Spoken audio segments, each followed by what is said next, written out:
Hello दोस्तों, आप सभी को प्रभु यीशु मसीह के नाम में जय मसीह की, परमेश्वर के नाम की स्तुति और महिमा हो। फिर से मैं आप सभी का स्वागत करता हूं हमारी एक और नए वीडियो के माध्यम से।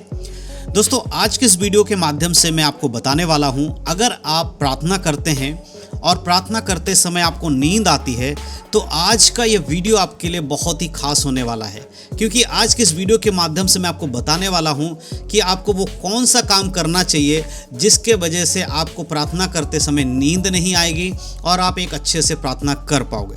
जी हाँ दोस्तों, बहुत बार हमारे बहुत सारे मसीह भाई बहन लोग हमसे सवाल करते हैं, हमसे पूछते हैं कि ब्रदर, हम प्रार्थना करना तो चाहते हैं, लेकिन कई बार जब हम प्रार्थना करने बैठते हैं तो हमें नींद आने लगती है, हमें थकान आने लगती है, हमारे अंदर सुस्ती आती है और हम प्रार्थना नहीं कर पाते हैं और हम जाकर सो जाते हैं या प्रार्थना करना छोड़ देते हैं। तो हमें प्लीज़ बताइए कि हम क्या करें ताकि हम अच्छे से प्रार्थना कर सकें और हम प्रार्थना में आगे बढ़ सकें।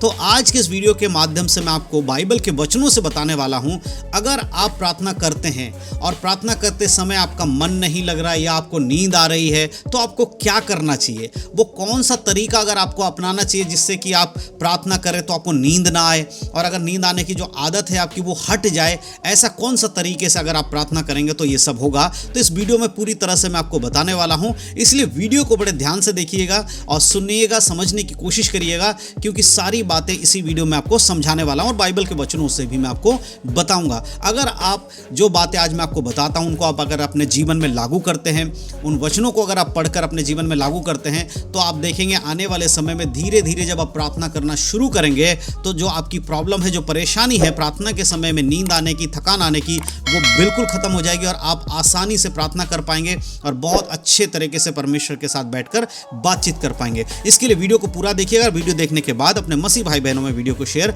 जरूर करिएगा। तो चलिए दोस्तों, ज़्यादा देर नहीं करते हुए आज के इस वीडियो को हम सब मिलकर शुरू करते हैं।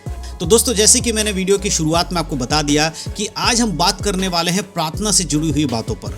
बहुत सारे हमारे मसीह भाई बहन लोग ऐसे हैं जो प्रार्थना करना चाहते हैं और वो प्रार्थना करने बैठते भी हैं, लेकिन कई बार क्या होता है, जब आप प्रार्थना करने बैठते हैं तो आपको थकान आने लगती है, आपको नींद आने लगता है और आप प्रार्थना नहीं कर पाते हैं, आप सो जाते हैं या फिर आप प्रार्थना करना छोड़ देते हैं। अगर आपके साथ भी ऐसा हो रहा है तो आपको एक बात समझना बहुत ज़रूरी है कि हमें प्रार्थना करना बहुत ज़रूरी है। यही आपको समझना बहुत इंपॉर्टेंट है।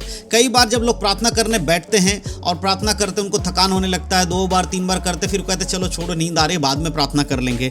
ऐसा करते करते उनका जो प्रार्थना का समय है, जो दिन है, वो धीरे धीरे कम होने लगता है। वो पहले 10 दिन महीने में 10 दिन प्रार्थना करते थे, मान लीजिए एक उदाहरण के लिए, तो वो धीरे धीरे 2 दिन पे आ जाते हैं। जो महीने में 20 दिन प्रार्थना करते थे वो 10 दिन पे आ जाते हैं। जो महीने में 30 दिन लगातार प्रार्थना करते थे डेली, वो अब सिर्फ 20 दिन ही प्रार्थना कर रहे हैं, बीच बीच में गैप दे देकर प्रार्थना कर रहे हैं। अगर आपके साथ भी ऐसा हो रहा है कि आपका प्रार्थना का जीवन धीरे धीरे कम हो रहा है और आप प्रार्थना नहीं कर पा रहे हैं और जब भी आप प्रार्थना करने बैठ रहे हैं तो आपको नींद आने लग रही है, थकान आने लग रही है, तो मेरे प्रियो, यहीं पे अपने आप को आपको समझना होगा कि आपका शरीर आपके आत्मा के विरोध में काम कर रहा है, क्योंकि बाइबल में लिखा है कि शरीर आत्मा के विरोध में और आत्मा शरीर के विरोध में प्रभुता करता है। वो एक दूसरे के विरोधी हैं।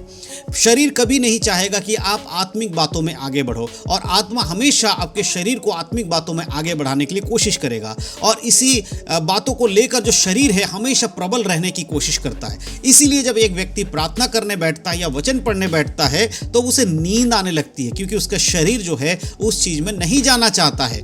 मेरे प्रियो, क्या ऐसा करना सही है? नहीं। बाइबल के अकॉर्डिंग एक मसीह व्यक्ति के लिए प्रार्थना का जीवन होना बहुत ज़रूरी है। अगर आप प्रार्थना नहीं करते हैं, अगर आपका व्यक्तिगत प्रार्थना का जीवन नहीं है, तो आप एक सच्चे मसीह भी नहीं हैं। सिर्फ चर्च चले जाने से और कुछ बातों को आप बाइबल से पढ़ लेंगे या कुछ वचन को सीख जाएंगे, मुंह जबानी कुछ वचनों को याद कर लेंगे, भजन संहिता याद कर लेंगे, उससे आपका उद्धार नहीं रहेगा। आपका उद्धार बना तब रहता है जब आप परमेश्वर के वचन के अनुसार जीवन जीते हैं, प्रार्थना का जीवन जीते हैं और बाइबल के वचन के अनुसार चलते हैं, तभी आप एक मसीह का जीवन जी पाएंगे और प्रभु यीशु मसीह के आगमन के लिए तैयार हो पाएंगे। और शैतान इस बात को भली भांति जानता है कि अगर एक व्यक्ति मसीह में जो जो है अगर वो प्रार्थना का जीवन जिएगा, अगर वो प्रार्थना में समय बिताएगा, तो उसके जीवन में परमेश्वर के आत्मा का काम होगा, प्रभु का अनुग्रह होगा और उसको अच्छे से आत्मिकता में बढ़ने में परमेश्वर मदद करेंगे। इसीलिए कई बार आपका शरीर आपको प्रार्थना करने की अनुमति नहीं देता है और प्रार्थना नहीं करने की वजह से बहुत सारे विश्वासी लोग कमज़ोर हो जाते हैं मसीह के विश्वास में, और धीरे धीरे वो क्या होते हैं, वो जो पाप को उन्होंने छोड़ा था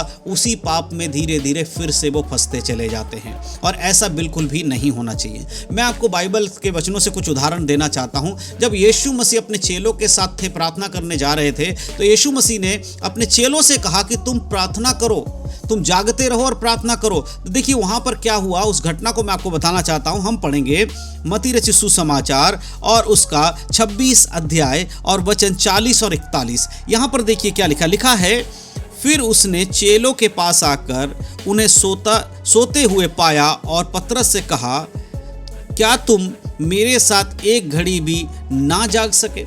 यहाँ पर एक घटना घटती है जब परमेश्वर यीशु मसीह जब गस्तमनी में प्रार्थना करने गए, यीशु मसीह के पकड़वाए जाने वाली रात को जब वो प्रार्थना करने गए तो उन्होंने अपने चेलों को प्रार्थना करने के लिए कहा और वो एकांत में थोड़ी दूर पर जाके प्रार्थना करने चले गए। जब वो प्रार्थना से लौटकर वापस आए तो उन्होंने आके देखा कि उनके चेले सो रहे थे, प्रार्थना नहीं कर रहे थे।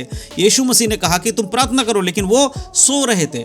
तब यीशु ने कहा कि तुम थोड़ी देर मेरे संग जागकर प्रार्थना भी नहीं कर पाए। इसका अर्थ क्या है, जब परेशानियां आती हैं तब आपको प्रार्थना में समय ज्यादा बिताना है। अगर आपके जीवन में मुसीबतें हैं तो आपको पास्टर से प्रार्थना कराने से ज़्यादा खुद प्रार्थना में समय बिताना है, और जब आप खुद प्रार्थना में समय बिताएंगे तभी परमेश्वर के आत्मा का कार्य होगा, शैतान के बंधन टूटेंगे। लेकिन यहाँ पर यीशु मसीह के चेले वहाँ पर सोते हुए पाए गए, तब यीशु मसीह ने उन्हें जगा कर कहा कि तुम थोड़ी देर भी मेरे साथ प्रार्थना नहीं कर पाए। इसलिए मेरे प्रियो, जो मसीह व्यक्ति प्रभु यीशु मसीह के संग चलता, अगर वो प्रार्थना नहीं करता है तो प्रभु को वो प्रसन्न नहीं कर सकता। और उसकी 41 आयत को जब आप पढ़ोगे तो देखो वहाँ साफ लिखा है, जागते रहो और प्रार्थना करते रहो कि तुम परीक्षा में ना पड़ो।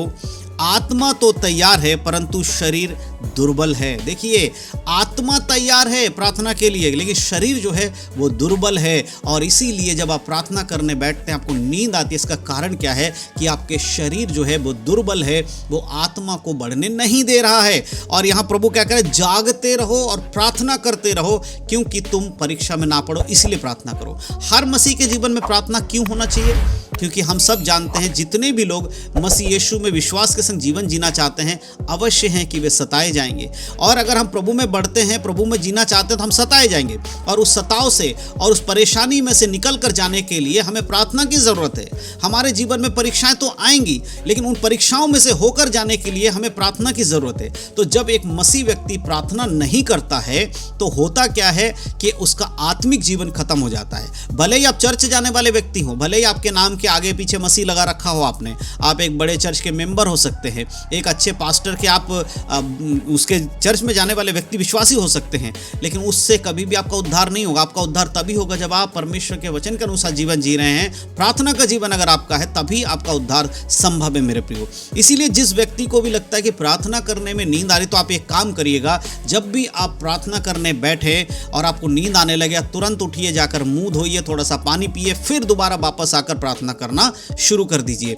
आप इसको बार बार ऐसे प्रैक्टिस करिए। अब धीरे धीरे क्या होगा कि आपके शरीर को उस चीज़ को एक्सेप्ट वो कर लेगा। आपका शरीर जान जाएगा कि अब आप जो प्रार्थना कर रहे हो वो शरीर के लिए ज़रूरत है। इसीलिए अपने शरीर को आप कंटिन्यू उसको करते रहिए ताकि उसको आदत पड़े। अपने शरीर को आदत डालिए, है ना। जब भी हम कोई चीज़ सीखते हैं, बार बार प्रैक्टिस करते तब हमें वो आ जाती है। उसी प्रकार प्रार्थना को भी क्या करना, जब भी आपको नींद आने लगे तुरंत आप थोड़ा सा पानी पी लीजिए, मुंह धो लीजिए, थोड़ा सा टहल लीजिए, जहाँ पर भी आप 2-3 सेकंड टहलिए, अपने शरीर को थोड़ा सा हिलाइए और फिर से बैठिए प्रार्थना करने, फिर से प्रार्थना करना शुरू करिए। जब आप इस तरह से करते करते कंटिन्यूस 1 दिन, 2 दिन, 10 दिन, 15 दिन, महीना भर जब आप ऐसे करना शुरू करेंगे, आपका ये प्रॉब्लम जो था नींद आने की, थकान आने की, ये खत्म हो जाएगा, क्योंकि आपने अपने शरीर को कंट्रोल करना सीख लिया है और प्रार्थना में बढ़ाना सीख लिया है। तो मैं विश्वास करता हूँ कि आज के इस वचन के द्वारा, इन वीडियो के द्वारा जो मैंने आपको बनाकर बताया है, इससे आप समझ पाए हैं कि प्रार्थना कितना ज़रूरी है और प्रार्थना करने के समय नींद आता है तो उसका सॉल्यूशन क्या है। लेकिन याद रखिएगा, प्रार्थना ज़रूर करिएगा। नींद आए हैं तब भी प्रार्थना करिए, बार बार प्रार्थना करिए, कोशिश करते रहिए और परमेश्वर के ये भी प्रार्थना करिए कि प्रभु आपको मदद करे एक अच्छी प्रार्थना करने के लिए। तो मैं विश्वास करता हूँ इस वीडियो के माध्यम से आप सबको जो बातें बताए आपको समझ में आए हैं। अगर समझ में आए तो वीडियो को शेयर अपने मसीह भाई बहनों ज़रूर करिएगा और दूसरों को भी प्रभु यीशु मसीह के बारे में बताइए। परमेश्वर आप सबको आशीष दे। यीशु मसीह के नाम में सबको जय मसीह की। God bless you.